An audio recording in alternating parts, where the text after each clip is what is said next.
وفاقی وزیر داخلہ رانا ثناءاللہ نے کہا ہے کہ سابق وزیر اعظم کے پرنسپل سیکریٹری کا اقبالی بیان فرد جرم ہے۔ ان کا کہنا تھا کہ سابق وزیر خارجہ شاہ محمود قریشی بھی سائفر ڈرامے میں پوری طرح شریک ہے۔ سائفر گم نہیں ہوا، چیئرمین پی ٹی آئی کے پاس ہے۔ اس بیان سے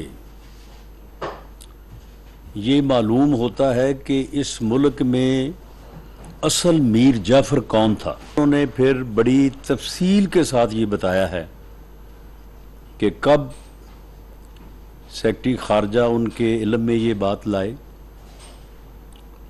اور اس میں اور کون کون ملوث تھا۔ شاہ محمود قریشی صاحب جو ہیں اس میں پوری طرح سے وہ پارٹ اینڈ پارسل ہے۔ یہ قابل سزا ہے، اس کی سزا ہونی چاہیے، اور سب سے پہلے تو یہ ہے کہ اس سے یہ وہ برآمد ہونا چاہیے۔ اعظم خان کو تو اس نے کہہ دیا کہ مجھ سے گم ہو گیا ہے، لیکن میری یہ اسیسمنٹ ہے کہ وہ گم نہیں ہوا، اس کے پاس ہے، ابھی بھی اس کے پاس ہے۔